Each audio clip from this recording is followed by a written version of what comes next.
So in today's lecture we will see the second method for solving the equation of the form dx by p equal to dy by q equal to dz by r. And in the second method, again that is method of multipliers. Here we are choosing p dash q dash and r dash such that pp dash plus qq dash plus r dash is non-zero.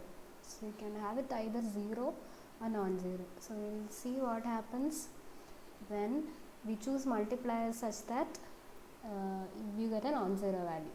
Okay. So here again by the property of ratios, as we have seen in the method of multipliers.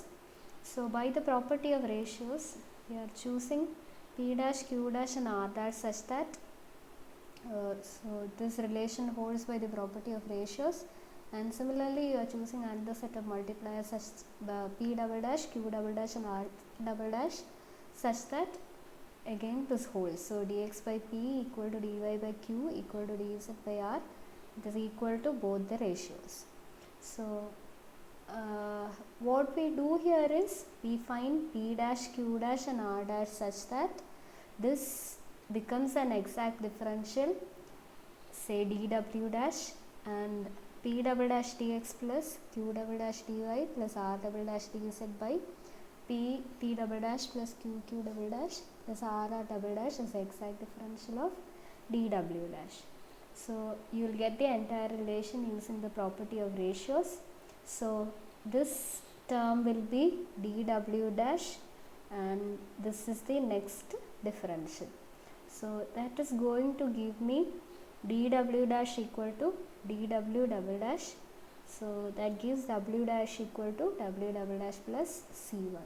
So that gives a solution for the given simultaneous differential equation. So this is one of the integral curve, and similarly if we choose a different set of multipliers, that will give the second set of integral curves.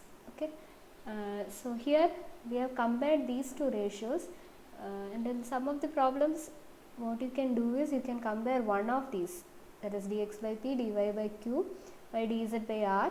So if it is possible to find an exact differential, you can compare these with any of these three ratios. So in that way you can form a solution. So here now we will see a general problem where you are using this method, where we will generate two differentials of this form. So we will solve the equation dx by y plus alpha z equal to dy by z plus beta x equal to dz by x plus gamma y. So again by the property of ratios, we are choosing lambda, mu and v such that you are writing the term p dash dx, q dash dy, r dash dz. This is pp dash qq dash plus r dash. So I am going to choose here lambda, mu and v. So they are arbitrary values and they are constants. Now if I can form an exact differential of this form, so if I can write this whole thing as 1 by rho lambda dx plus mu dy plus v dz by lambda x plus mu y plus vz. So if you look at this term, this is the exact differential of log lambda x plus mu y plus vz. So if you can choose lambda, mu and v such that I can express the entire term as a constant multiple of differential of log lambda x plus mu y plus vz. So in that case I can find a solution for this. Okay. And now this becomes possible when, so both of this must be equal. So this expression must be same as this expression. So you compare the terms compare the coefficients of x, y and z in the denominator of both the terms. So here, so this will give me, say, these three equations. So first one is a coefficient of this term. x here. Okay, so coefficient of rho lambda, that will be equal to coefficient of x here is beta mu plus v, and here coefficient of y is rho times mu, and here you have lambda and v times gamma. Okay, and similarly the coefficient of z is lambda alpha plus mu, and here you have rho v. So that is going to give me 3 equations. So this can be considered as this can be considered as equations, linear equations in lambda, mu and v.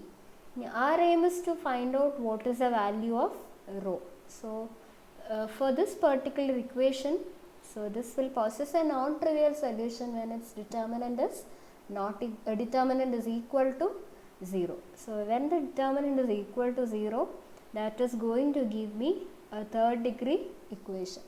In the third degree equation can have either exactly, so it can have exactly 3 roots.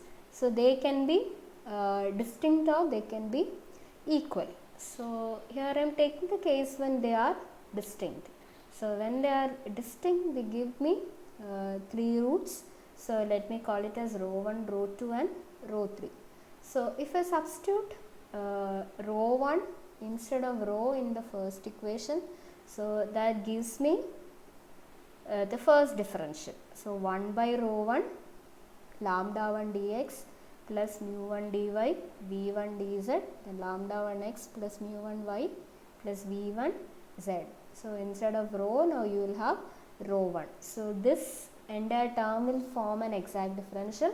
So let me call it as dw dash. Similarly, if you use another term, so if you use rho 2 instead of rho 1, that will give me another differential. So you are going to get in the form dw dash dx by p equal to dy by q equal to dz by r equal to dw dash equal to dw double dash.